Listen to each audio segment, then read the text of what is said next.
Folks, I am back home in Cincinnati in the great state of Ohio. I found out this week the weather can be pretty bad in March, but the sports are definitely not that bad as conference tournaments continue as we get set for March Madness. Spring training continues on along with MLS. Welcome everyone to Buckeye Sports Breakdown, a show about sports teams from the great state of Ohio.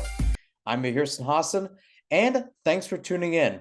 We'll start off with our quick hits for today, and it's just a wrap around some of the different teams that are happening and playing this week in their respective conference tournaments. Now, the Horizon League was decided on Tuesday, and unfortunately, none of the Ohio teams will be representing that league, or conference rather, in the big dance, as Cleveland State lost to Northern Kentucky, and the Norse actually beat Youngstown State in the semifinals. Looking at some of the major conferences, we'll talk about them later. The MAC tournament continues on today, and it is official that there will be a team representing Ohio in the tournament because everybody playing in the MAC today is from the great state of Ohio. The Ohio Bobcats played the Toledo Rockets. They're currently playing right now as I record this. And then later today, the Akron Zips will play the Kent State Golden Flashes. So, as it looks right now, Xavier should make the tournament, being an at-large bid, at the very least an at-large bid. More on them later. And then you have the MAC champion, who is guaranteed to be from Ohio. Let's take a look at the other teams that need a conference title to get to the next round, that is the dance. And I think the first one up, and probably the most shocking one of them all, is Ohio State. Came into the Big Ten tournament as a number 13 seed, beat Wisconsin Wednesday, beat Iowa, the 5th seed, yesterday, and just a few hours ago beat number 4 Michigan State by double digits to get to the semifinals. They also made Big Ten history today, as well as they became the lowest seed to advance to that round. Tough test, though, tomorrow against number 1 Purdue. And Purdue's got some problems and implications of their own in the sense that should they get a win, it will further bolster their strength and potentially put them back in the racing for a number 1 seed. They're going back and forth with UCLA, who's the top seed right now in the Pac-12. Cincinnati and the Bearcats, also a pretty good performance today as they crushed Temple. Granted, the Owls were without their top scorer, but nonetheless, the Bearcats started off slow, but they were able to get on a good run that continued into the second half. They also have a tough test tomorrow as they face Houston, the number 1 overall seed, if I'm not mistaken. Going on to New York, let's take a look at Xavier. Again, a big test for them tonight at 9 o'clock Eastern when they play Creighton. That is your 3rd seed versus 2nd seed matchup. In the other game, it's number 4 against number 1, UConn against Marquette, respectfully. And again, very interesting. Xavier did sweep UConn this year, but they did lose 1 game to Marquette in Milwaukee. So, should the Muskies beat the Jays tonight, that's going to set up an interesting battle for the Big East Championship, which will be tomorrow at 6:30 at Madison Square Garden, too. So, pretty nice. Also happening in the New York City area is the Atlantic 10 tournament. Now, they are on break today, but Dayton did play their first game of that tournament yesterday when they won 60-54 over number 10 St. Joe's. Pretty close games across the board, except for St. Louis, who had an emphatic victory during that time. The Flyers will play Fordham tomorrow in the semifinals. That will be your number 3 against number 2 matchup. Again, very big implications for Dayton, hoping to try to get to the final and, in that case, get back to the big dance as well. I was actually joking earlier today and I was saying, here's the deal. You got Ohio State playing at 1 o'clock against Purdue. Dayton's playing at 3:30, and if Xavier wins tonight, they're playing at 6:30 tomorrow. I was honestly thinking, hey, do a reaction video and just do a triple header for all 3. Unfortunately, I'm flying back to Phoenix tomorrow night, so that will not happen. And I should say, too, that flight's in Indianapolis, so I'm going to have to leave Cincinnati a few hours earlier than usual. So unfortunate for me, but fortunate for you guys, you've got a lot of action. So get your popcorn ready, get any snacks, get any food you need, because from 1 o'clock until 9 o'clock, it's going to be electric. Hopefully, it's going to be electric, but it's sure to be a great Saturday afternoon going into the evening. So let's go from the court to the ballpark. Batter up. Time for spring training.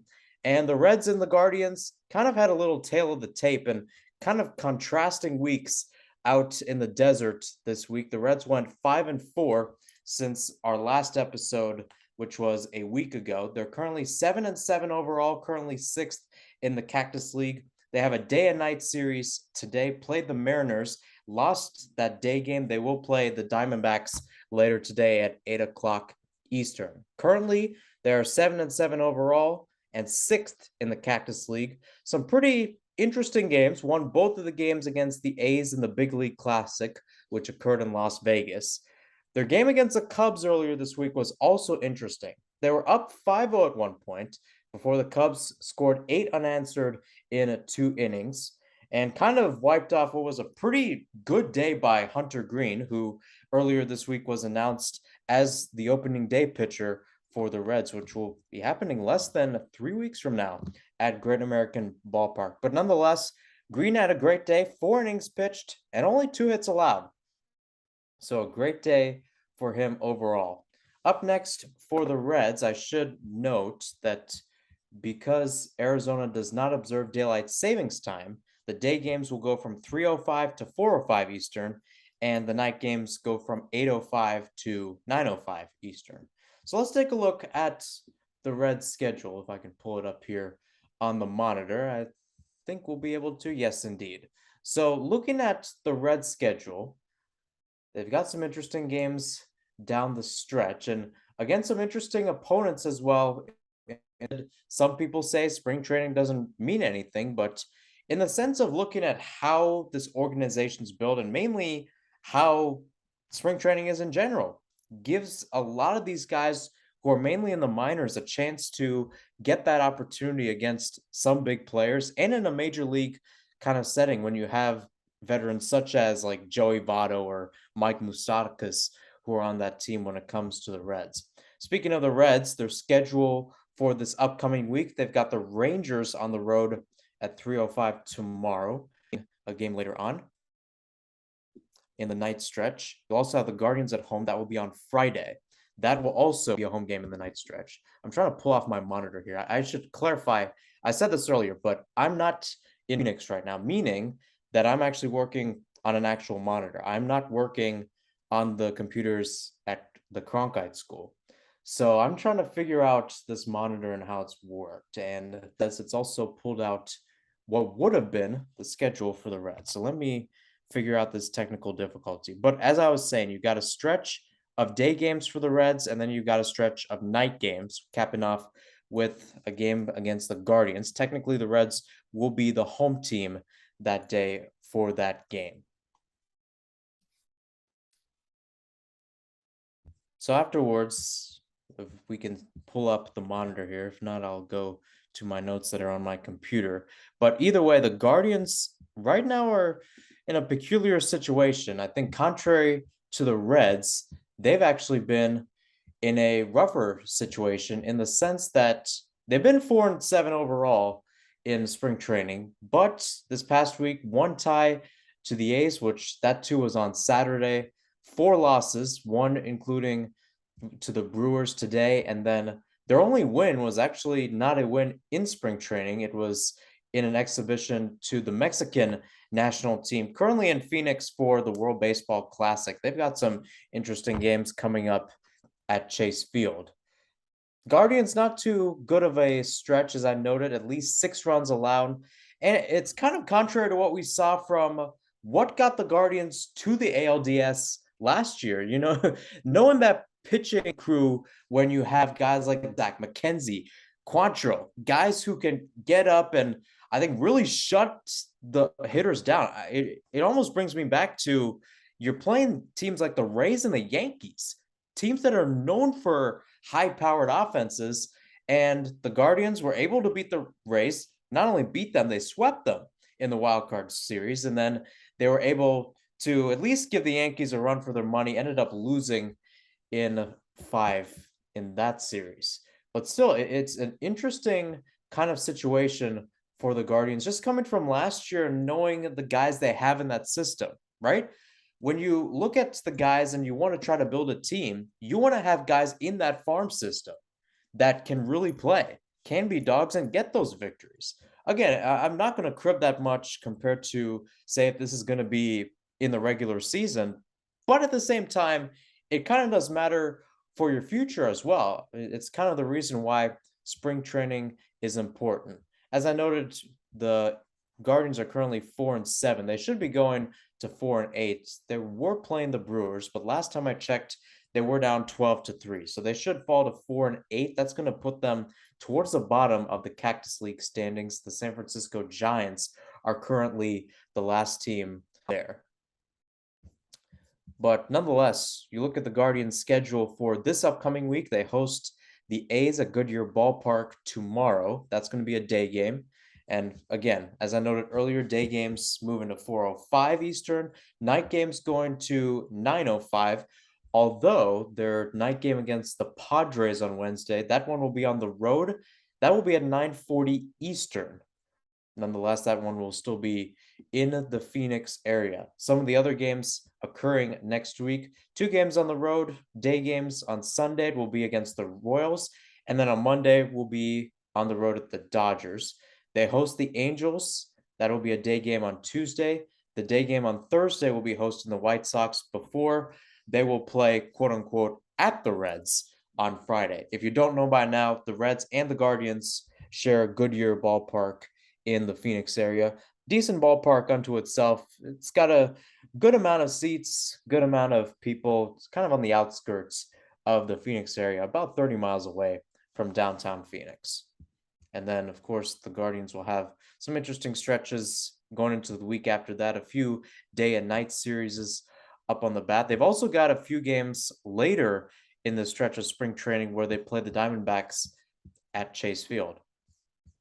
So we go from the ballpark now to the soccer pitch. And again, the one thing that people like to joke about soccer is that it ends out in a 0-0 draw. And for FC Cincinnati, it ended out in a 0-0 draw to Orlando. Again, you can say sometimes it's not good to end in a tie. And although it was a road clash for FC Cincinnati, and this is a team that has historically not done well on the road, it feels like they missed it overall. When I say they missed it, it's almost the fact that they should have gotten 3 points, but they never did. So many golden chances where guys are in the clear, are inside the box, trying to get a shot. Maybe it's parried wide, and sometimes it's just a soft shot. You have to give credit to Pedro Gallese as well. He was strong in front of goal, even though it seemed like they were pretty simple saves on his part, in the sense that although the power was there on the shots, it was right at his body and right at his face. So it was easy saves for Pedro in that regard. But still, FC Cincinnati looked very interesting. They looked pretty attacking. Granted, I just watched the highlights of the game. I was in the air flying back home to Cincinnati at the time, so I didn't get a chance to watch it. But nonetheless, I was impressed with the offense. This is an offense that's really starting to find themselves after being a little choppy at times against Houston. It's just a matter of trying to get a finish. You're 2 games into the year, and the ultimate trio that really carried this team last year, Brenner, Lucho Acosta, and Brandon Vasquez, have mustered 0 goals. And that's kind of a concern, knowing the type of clout these guys have gotten. Brenner had a chance of going to the Premier League, facing off against Nottingham Forest, potentially. That was a team that was targeting him. Of course, Lucho Acosta, being a classy veteran in the MLS, played for DC United for a few years. They actually played Columbus this past Saturday. More on that later. And then Brandon Vasquez, who made some appearances with the U.S. men's national team and actually scored in his debut back in January. This is a good team, and we've gotten to the point that we know this team very, very well. It's just a matter of getting some goals. And goals, they will need some. They will definitely need some goals this Saturday when they play the Seattle Sounders. at home. Big game on tap. It is a free game if you have Apple TV. So if you want to tune in, go ahead because this may be, I mean, dare to say it, but this could be a preview of the MLS Cup final right here. According to the MLS Power Rankings, this was according to last week, but compared to the results, I think it hasn't changed that much. Seattle is number 3. FC Cincinnati is not that far behind at number 4. The game will be at TQL Stadium, 7:30 Eastern, and as I said, free on Apple TV. One of the few free games that will occur on Apple TV. The rest usually you have to get with MLS Season Pass. But as like I said earlier, a big game for this side and a big game for a Seattle team that's interestingly enough playing contrary to how they usually start seasons.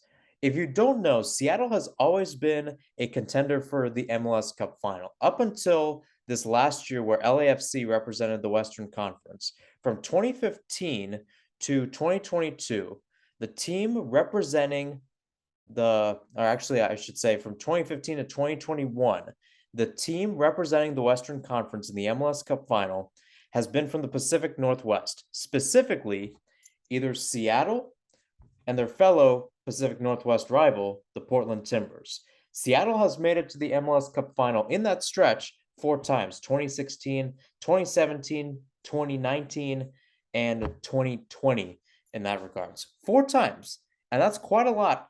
And especially that is your standard for head coach Brian Schmetzer, especially coming off that dreadful season last year. I say dreadful because it's the only season in Sounders history in which they did not make the playoffs overall. So they'll be coming in with the chip on their shoulder. They've shown it so far, and they have the attacking pieces to prove it as well.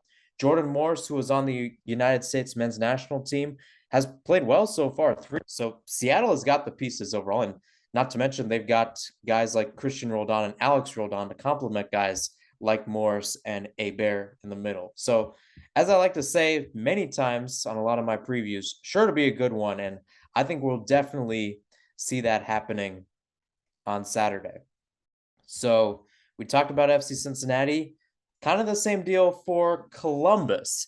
Now, after losing the week before, and that too a drubbing at Philadelphia, losing 4-1, they were able to get their confidence back, beating DC United 2-0. And this was better overall for Columbus, knowing that the DC United midfield looked fresh. And I talked about it last week, that the fact that Columbus was coming in wishy-washy and DC looked much more fluid compared to years past, especially in that midfield and against a team in Toronto that includes guys like Lorenzo Insigne and Fernando Bernardeschi, 2 guys that played in the Euro final just 2 years ago against England and ended up winning that one at Wembley Stadium.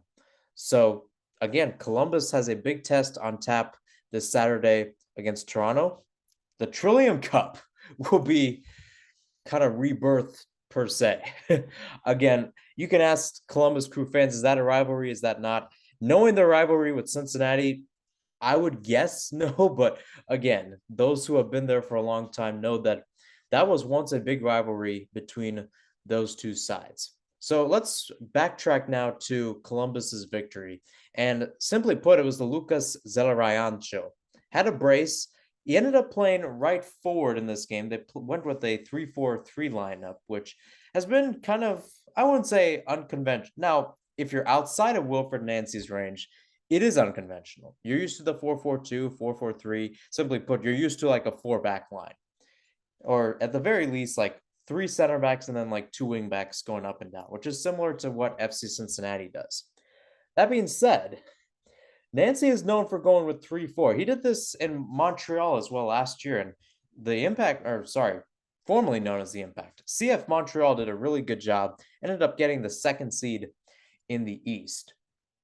And he ended up putting Lucas Zelarayan, known for being the attacking central midfielder, also known as the 10, kind of smack dab on the right side of the pitch rather than the middle. But if you watch the games and you watch the highlights, he was not restricted to that right side. He was moving all over the pitch. On the 2nd goal, he actually flipped it from the left side of the pitch to the right side and then ended up making a big diagonal run, which concluded in him getting a through ball, ended up slotting it in the net for his 2nd goal. could have got the third goal knowing his other chances were there. So Zelarayan could have been getting a hat trick.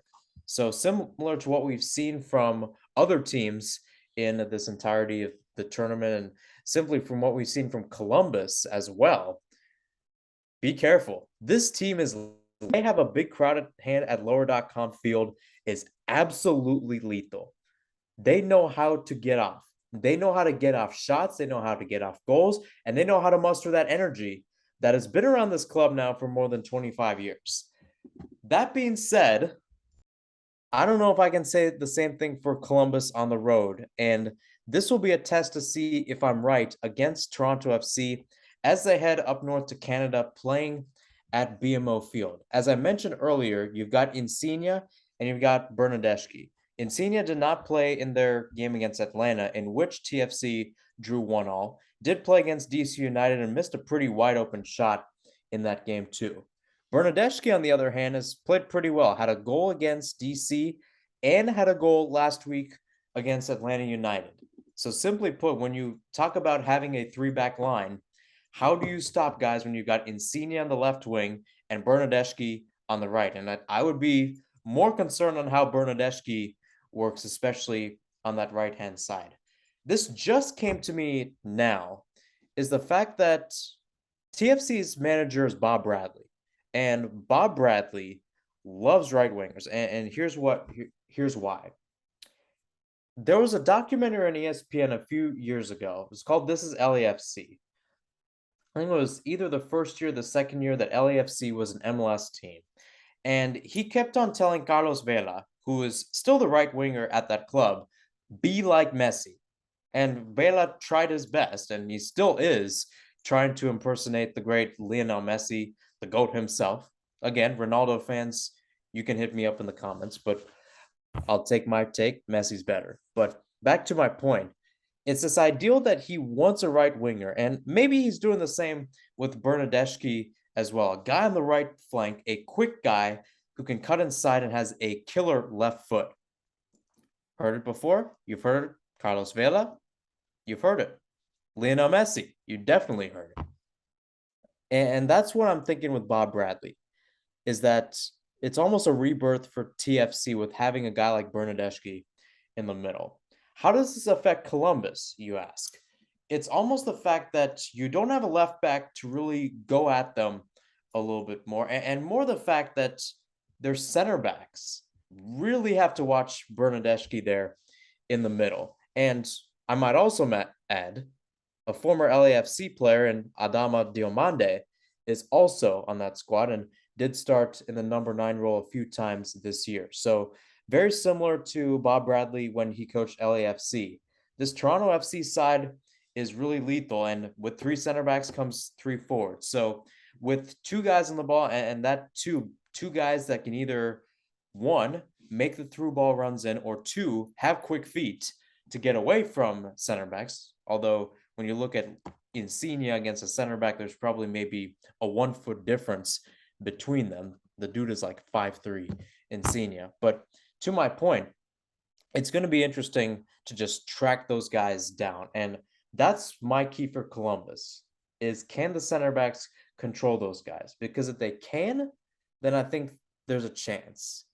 If not, especially knowing when you have a midfield spearheaded by guys like Mark-Anthony Kaye, again, another guy that played with Bradley at LAFC, another guy that can really attack on the ball and almost kind of push an attack to go forward and almost be an engine to it. That's where Columbus may get hurt. And I think that's your key. That's your key to the game. We know what Columbus's attack can do. What can their defense do, especially when the opposition is in their half, to try to slow them down? So I haven't done this before on any of my Buckeye Sports Breakdown podcast, but I'm going to do a little bit of a grab bag question. So if you've been on TikTok the past week or so, or simply put, if you've listened to the new Morgan Wallen album, he has a song called The 98 Braves that's out there. Great song. Go ahead and listen to it, or just listen to it on TikTok. Simply put, Morgan kind of relates a relationship he once had to the 98 Braves. A great relationship, but as he put it, never ended out with a ring. And the Braves were kind of like that. A great team overall, ended up first in the NL that year, 106, 56. I should say 106 wins, 56 losses in that entire season. Ended up losing to the Padres, to one also known as the Dang Padres, in that NLCS. So didn't get a chance to go to the World Series as well. So it got me thinking, who are some teams that are Ohio's version of the 98 Braves? And there's a lot that come to mind in my opinion. Even thinking right now, like some guy even told me, you know what, maybe the Bengals are like that. 2021 Bengals in the Super Bowl, if it's not for a few plays, the Bengals may have a Lombardi right now. Even this year's Bengals, I think, could be also in that category, just knowing how they played. And I think not necessarily how they started, but how they finished as well. A stretch where, despite being 2-3, ended up 10-1, or I should say, had a 10-1 stretch after that, 10 out 12-4. That's definitely a case. And I think actually, I mean, you think about it, the Bengals will always, they're currently in a mini dynasty right now, right? Every year, the Bengals start out their season, they're a Super Bowl contender, and people are expecting them to win the Super Bowl. Not necessarily the case when you look at teams past. Say like the Bengals in the 80s, right? 1981, when that season started, I don't think a lot of people expected the Bengals to go to the Super Bowl that year, be the number one seed in the AFC, go 12-4, still is the best record in Bengals history. Maybe the current Bengals have a chance to break that. And then you also have 1988, kind of the same deal. And again, when you look at guys like looking at Wallen's lyric, hard to keep up with the Joneses. I mean, there's a lot. I mean, for that 81 team, you look at Ken Anderson, Isaac Curtis, Chris Collinsworth, and then Collinsworth again in 88, this time coupled by like Iggy Woods and Boomer Esiason. Just so many guys on that team, which, I mean, when you look in the grand scheme of things, weren't elite, but boy, oh boy, were they special to Cincinnati fans. So the Bengals for sure, I think, are on that list. I was also thinking about this in terms of college sports, because not only do you have to have a team that's good and you're just like, oh man, like I wish it was winning. This was our year. You have to have a team that in ways was special. It stands out because it wasn't like that in other years. And one that sticks out to me, especially knowing the recent years on this team, is the 2012 Ohio State men's basketball squad. This was a team that was great. Aaron Kraft, Jared Sullinger, they were leading that team, ended up taking the Buckeyes to the Final Four, and unfortunately lost to Kansas by 2 points. It was a very close game. That Final Four in general, now that I think about it, very close games overall. Kansas ended up losing to Kentucky in a close battle as well. So to my point, I mean, razor thin. And again, the Jayhawks kind of put the fire out of the Buckeyes, especially a Buckeyes team that pulled some upsets, especially in the later rounds of that tournament, ended up beating Syracuse. That was one of those upsets to get to the Final Four. So I would definitely put the for this. Now, this happened in the NLDS, so I wouldn't.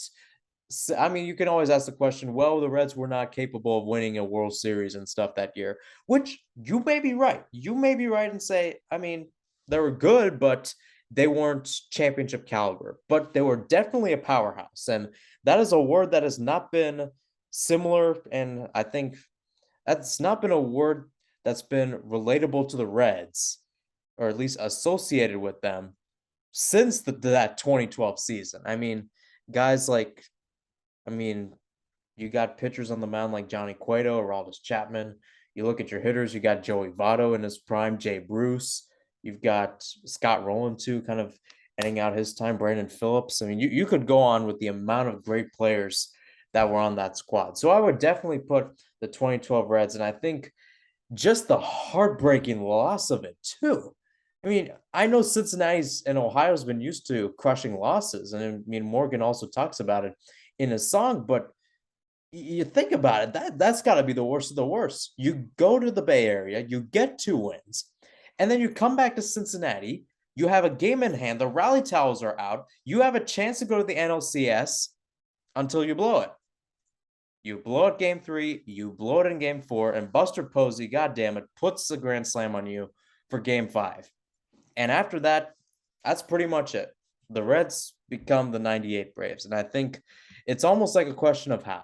You have it right at your fingertips. And I should note, too, game 3 and game 4 were very close games that I think both of them either were very close or went to extra innings. They were very close, and the Reds were just this close away. Minuscule from getting to the next round.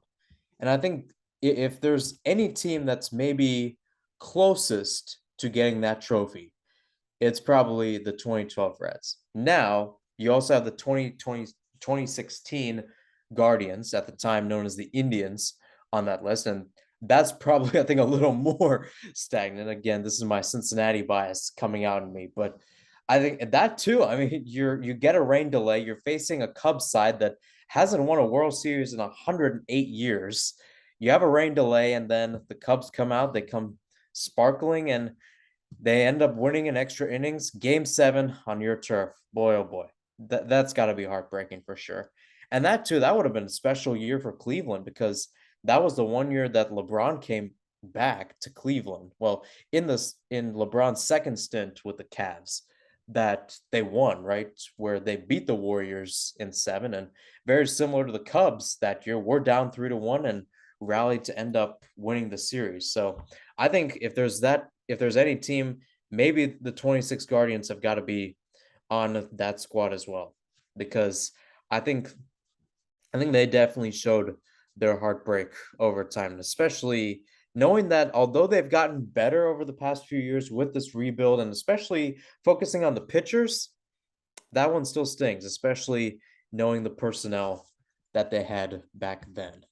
Again, there's a lot of great teams that in Ohio that just never were able to crack the glass ceiling and were able to win a title. You think about it, the Guardians won a title, the Cavs won a title. It's been a while. And even then, Cleveland broke their curse of 52 years without a title when they won the NBA championship. Cincinnati has not won a championship since 1990 when the Reds won the World Series. So, simply put, it's been a long time. And even at the college level, although Ohio State won the first ever edition of the college football playoff back in 2014, it still feels like a while, and although sports have been getting better here in Ohio, it does seem to sting to not get that trophy. So that wraps up my episode of Buckeye Sports Breakdown, as we talked about spring training, we talked MLS, and we talked a little bit about college basketball and where teams stand in terms of the conference tournaments. I should note that I might have an episode earlier in the week, depending on how the games work for March Madness. As I noted earlier, there's going to be at least 2 teams, Xavier and the MAC champion, that will get in. Hopefully we can get 3 and 4 if Ohio State, Cincinnati, and many others can win their conference. I'm Mahir Sinhasan. Once again, thanks for tuning in, and I hope to see you next week right here on Buckeye Sports Breakdown.